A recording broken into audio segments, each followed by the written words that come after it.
Hello everyone, कैसे हैं आप। मैं आपका होस्ट और दोस्त एक नई वीडियो के साथ एक नया टॉपिक और टॉपिक इंटरेस्टिंग भी और इम्पोर्टेंट भी। इस टॉपिक में हम पढ़ेंगे correct use of hard, hardly, late, lately, most, mostly. और ये बिल्कुल इनिशियल स्टेज में भी, डीप में भी, सरफेस लेवल, डीप, हर जगह इसका यूज। और हर कोई इंग्लिश जो लिखता पढ़ता बोलता है वो इसका यूज करता है।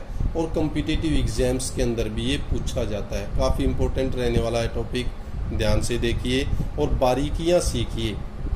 कैसे यूज करना है, कैसे कि कहाँ किसका यूज होएगा, कहाँ पर किसकी क्या सेंस लगेगी, और सारे वर्ड्स आपके जाने पहचाने और फैमिलियर वर्ड्स हैं। तो देखिए, स्टार्ट करते हैं।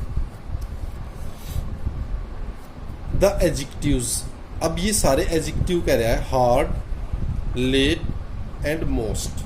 अब ये देखो, हार्ड, लेट और मोस्ट, इनके दो एडवर्बियल एस्पेक्ट हैं, दो पहलू हैं भाई इनके। एडवर्बियल दो पहलू हैं। अब वो दो पहलू देखना आपको कैसे बता रहा है, कैसे क्या बात बता रहा है उनके बारे में देखिए। सबसे पहले हार्ड था तो हार्ड को ले लेते हैं। हार्ड एडवर्ब मीन्स, अब अगर एज ए एडवर्ब इसका यूज होता है, इसको मीनिंग क्या है? डिलीजेंटली, पूरी लगन से, निष्ठा से। स्टर्नसली, ये भी काफ़ी निष्ठा से, काफ़ी लगन से जोर दे करके किसी चीज़ के ऊपर। तो इसका मतलब बन जाता है कि काफ़ी ध्यान देना, जोर देना किसी चीज़ के ऊपर।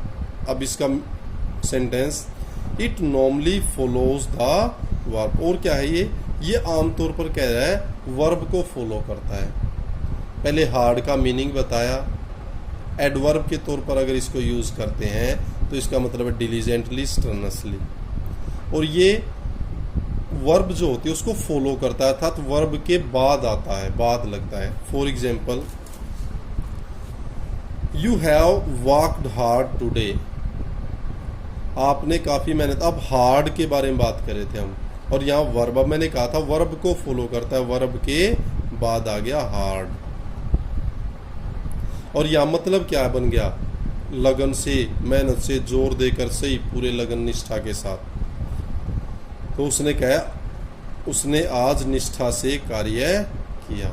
Next, he tried hard. अब ये हार्ड फिर आ गया।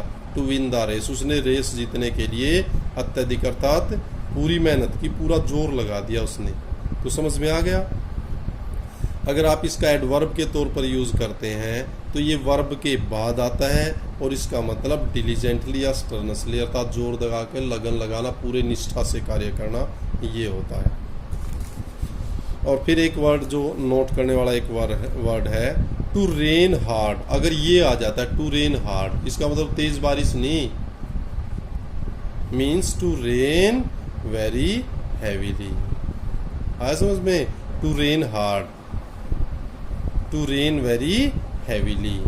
तो यूँ कहते भाई it is going to rain hard, भाई ये काफी तेज बारिश होने जाए, तो इसका मतलब है the rain very, to rain very heavily, अत्यधिक भारी बारिश होना। अब हार्ड यूज कर लिया, फिर दूसरा करते हैं हार्डली, क्योंकि हमने हर एक के दो पहलू देखने हैं। अब हार्डली मीन्स मुश्किल से, स्कार्सली एट ऑल, भाई मुश्किल से मैं ये कर पाया। It is an adverb of degree. Adverb वो भी थी, एडवर्ब ये भी है, ये डिग्री की एडवर्ब है। Is placed before the verb. अब फर्क क्या हुआ? वो वर्ब के बाद आई, वर्कड हार्ड, ट्राइड हार्ड, और ये क्या कह रहा है?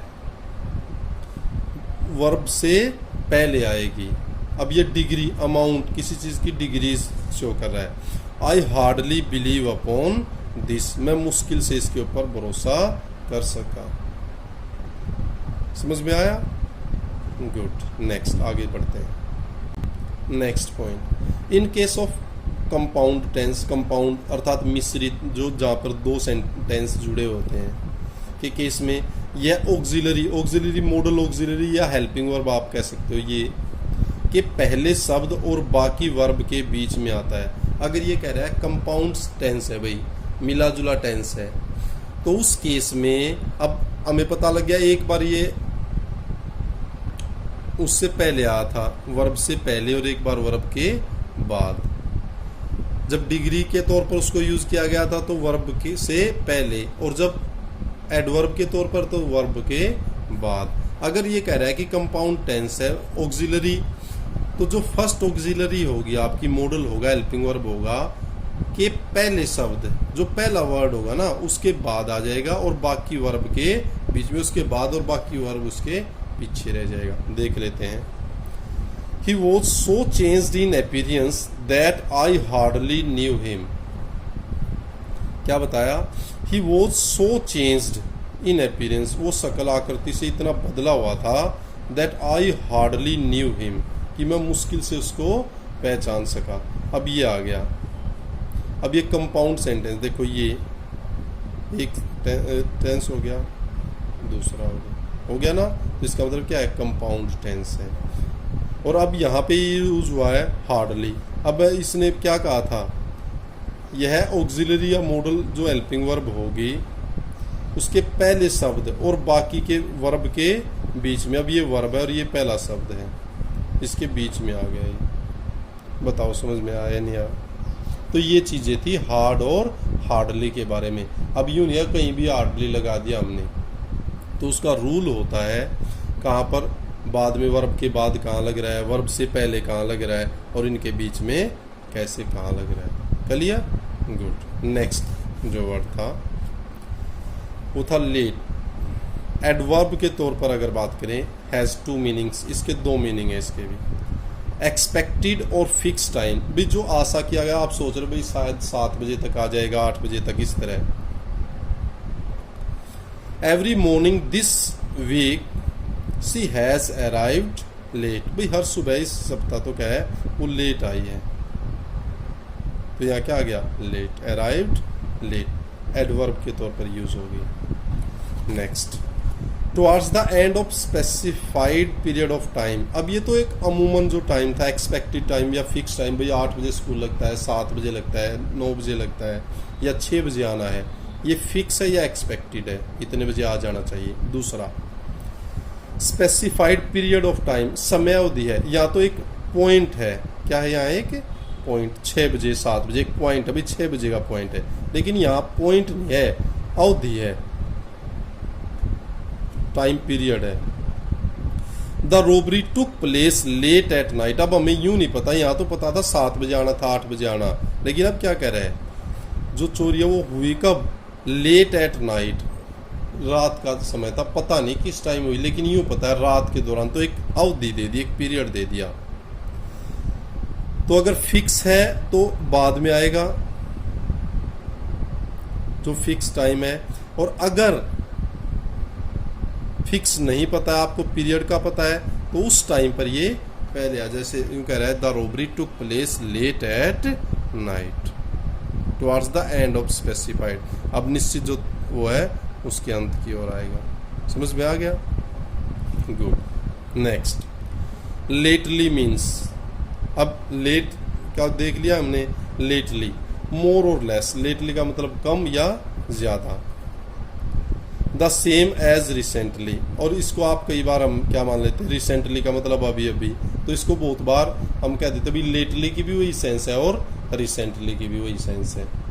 अब have you read any good novels lately, और इसको आप यूं भी कह सकते हो, have you read any good novel recently. इसका मतलब अगर लेटली और रिसेंटली आप यूज करते हो तो बहुत ज़्यादा कंटेक्स्ट में ये सेम मीनिंग देता है, अभी अभी वाला। Have you read any good novels lately या रिसेंटली, लेटली भी वही, रिसेंटली भी वही है। लेकिन अब आपके माइंड में आएगा, नहीं नहीं भाई एक जैसा तो नहीं, कुछ डिफरेंस तो होना चाहिए, तो डिफरेंस बता देता हूँ। डिफरेंस क्या है बिटवीन लेटली एंड रिसेंटली? देखो क्या होता है। लेटली, लेटली क्या है? परफेक्ट टेंस में लगता है। किस में लगता है? परफेक्ट। अगर आपका टेंस परफेक्ट है तो आप लेटली लगाएंगे। रिसेंटली पास्ट और परफेक्ट दोनों में लग सकता है। ये आप जो पूछ रहे थे ना भाई कहाँ लगेगा कहाँ नहीं, तो लेटली का तो फिक्स है परफेक्ट टेंस में। अब जो हमने पीछे वर्ड किया था वो परफेक्ट टेंस था। और रिसेंटली है वो आप दोनों जगह यूज कर सकते हो। इसका मतलब रिसेंटली में फ्लेक्सिबिलिटी है और लेटली के अंदर एक कंपल्सन है, लिमिटेशन है उसकी, तो उसको आप परफेक्ट टेंस में ही यूज कर सकते हो। एग्जाम्पल देख लें, I have not seen him recently, अब ये परफेक्ट है तो वहाँ रिसेंटली लगा दिया। He told me all the news when he visited me recently, अब देखो दोनों में यहाँ परफेक्ट में यूज कर दिया रिसेंटली और यहाँ पास्ट टेंस में भी यूज कर दिया रिसेंटली। लेकिन अगर हमें लेटली यूज करना होता तो हम यहाँ यूज कर सकते थे, I have not seen him lately, यहाँ यूज नहीं कर सकते थे। ये भी बारीक पॉइंट है और एग्जाम में पूछा भी जाता है, और टीचर होने के नाते या एस्पिरेंट होने के नाते आपको इनका पता भी होना चाहिए। थर्ड वर्ड ऑफ डिस्कशन और पॉइंट ऑफ डिस्कशन था मोस्ट और मोस्टली। मोस्ट भी एडवर्ब के तौर पर यूज होता है। मीन्स क्या है, द ग्रेट एक्सटेंट और डिग्री, किसी भी चीज की एक ज्यादा मात्रा या लिमिट वहां पर होता है adverb, sorry mostly. For the most part, most part का मतलब भाई मोस्टली चाहिए, मोस्टली का मतलब ज्यादा से ज्यादा, अधिक से अधिक। समझ में आ गया। The audience consisted mostly of women, कि जो ऑडियंस है वो ज्यादातर क्या है, उसमें क्या है, ज्यादातर उसके अंदर औरतें ही शामिल है। तो मोस्टली ज्यादा से ज्यादा, मोस्ट भी पता लग गया है। I like him most, I like him most, तो एक डिग्री। समझ में आया। तो ये भी काफी इंपॉर्टेंट और काफी सिग्निफिकेंट टॉपिक था। तो same message, keep on learning, keep on enjoying, stay safe, stay healthy. Thank you, thanks a lot.